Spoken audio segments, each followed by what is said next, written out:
This is in respect of the decision to close the Bank Negara Malaysia's investigation on 1MDB. The alleged offence investigated into by Bank Negara Malaysia is basically an offence under paragraph 4B of Part 1 of the 5th Schedule to the Exchange Control Act 1953. Namely, this is the wording of the charge, knowingly or recklessly making a statement which is false in material particular. In short, the statement made must be false and material to the subject matter, i.e., the information requested by Bank Negara Malaysia at the time when the applications for the remittance were sought for and in response to further information requested by Bank Negara. 1MDB obtained 3 permissions from Bank Negara to make the following remittances. Number 1, I give you the dates. Yeah? Number 1, on the 29th of September 2009. Number 2, on the 6th of September 2010. And the third one, on 20th of May 2011.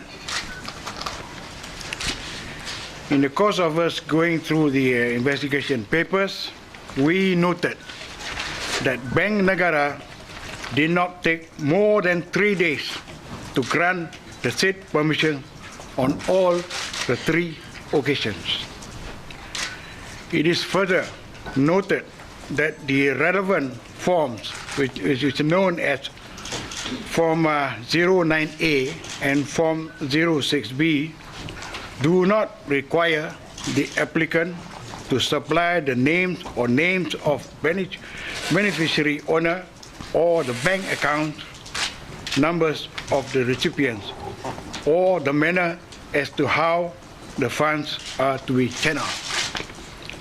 In fact, for your information, ladies and gentlemen, this Form 09A and Form 09B are available online.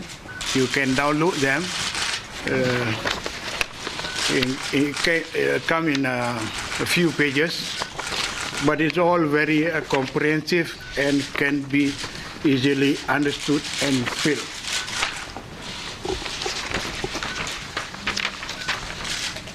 When 1MDB requested Deutsche Bank Malaysia Berhad to remit to a different account, which would happen in this case, Deutsche Bank Malaysia Berhad did sought clarification from Bank Negara, and Bank Negara responded by advising Deutsche Bank Malaysia Berhad that it being a business decision, and as long as there was no deviation from the purpose intended and no further query was made by Bank Negara at that particular time, Bank Negara Malaysia, being the controller, did not stop the remittances or direct Deutsche Bank Malaysia Berhad to advise 1MDB to revert to Bank Negara Malaysia for review of the permission. Clearly, there was no information or further information requested by Bank Negara Malaysia at that material time. 1MDB rightly furnished the information required for purposes of the remittance.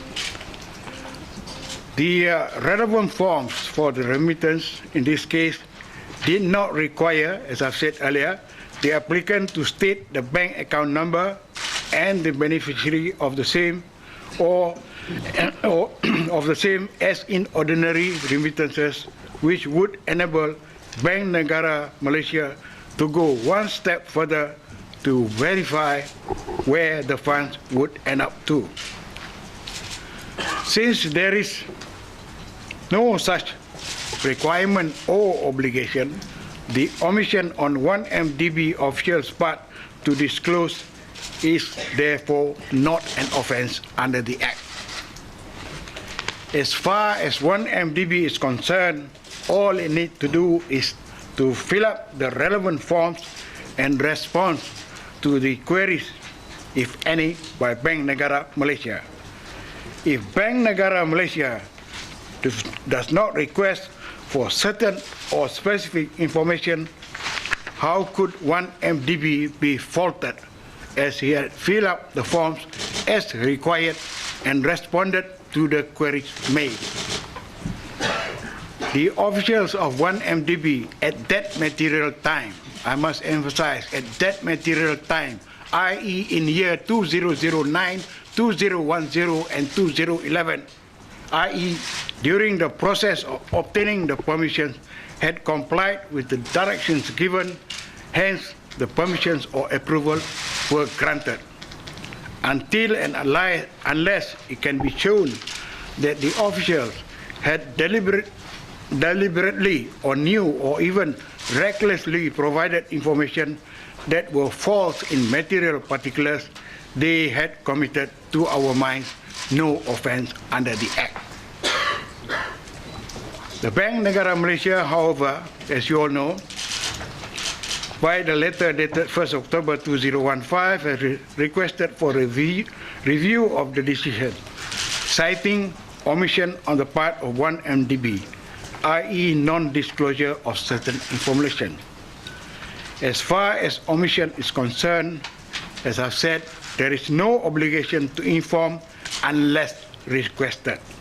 In this respect, and the fact that there is no new evidence made available, we do not see the necessity to review the earlier decision.